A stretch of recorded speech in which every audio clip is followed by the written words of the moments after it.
electrolysis is one of those things that I think a lot of it starts from when you're at college. But I mean, it's not necessarily part of the curriculum now, which is like, I think It isn't. it's such a, now we were just talking earlier on that it's becoming so popular again, I think, because when lasers first came out, it sort of took that away a little bit, but electrolysis is just becoming stronger and stronger. Yeah. But I think a lot leave college, and it depends on whether you've had someone teaching you as well who's really, really enthusiastic and loves it. Yeah. Because that, like, sort of so important. It sends that passion into you as well, doesn't it? And then when you leave, it's one of those things that I think a lot of people just want to leave behind, and a lot of them do. But it's just such a skill now, and it's, I mean, and once you've mastered it, I used to do a lot in my clinic, and I did the institute exams as well.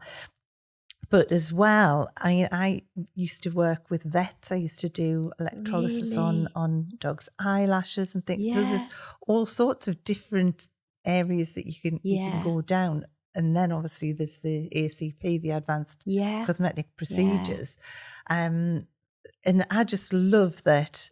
And this is what I always love about our industry, that you can just take one element of it and make it your whole career, as you have. Even more now, because I think years ago when I had my salon, if you'd have told me there could be salons just doing nails, just doing brows, or even electrolysis, I'd have thought, no, you need to offer, you know, but actually specialising, it's incredible. But I think the other thing I found quite addictive was the clients, the change in clients when you help them, because it just knocked their self-esteem.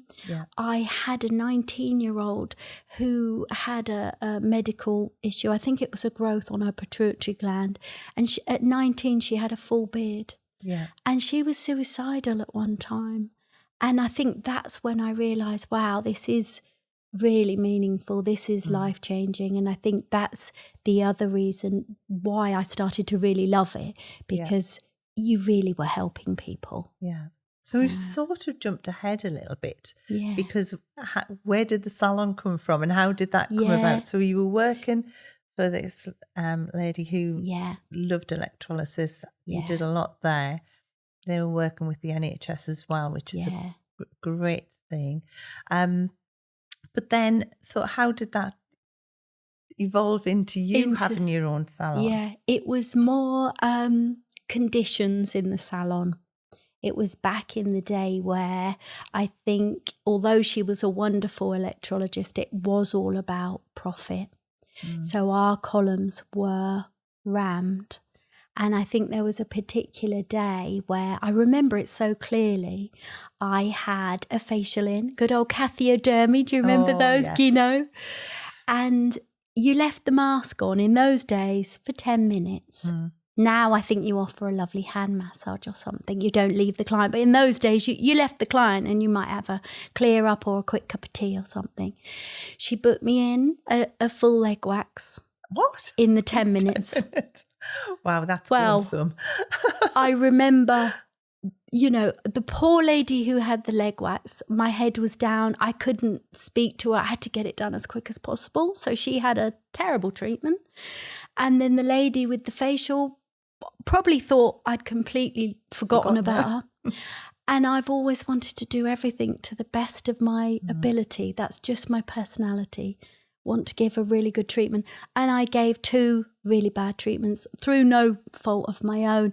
And it was that day, and I'd been there 2 years, I thought, I need to work for myself. I don't want to work like this. I want to, I've always believed in high standards, and in a way that was taking that away from me. And then I think the same week I had a day where I chatted to my clients and I realised they were all from Ely. And you have that light bulb moment. There's no salon in Ely. There was literally in 1990, no salon. And I thought, wow, there's a gap in the market. And I remember being in the local paper and the title said, local woman finds gap in the market. It was hilarious. But so I started mobile.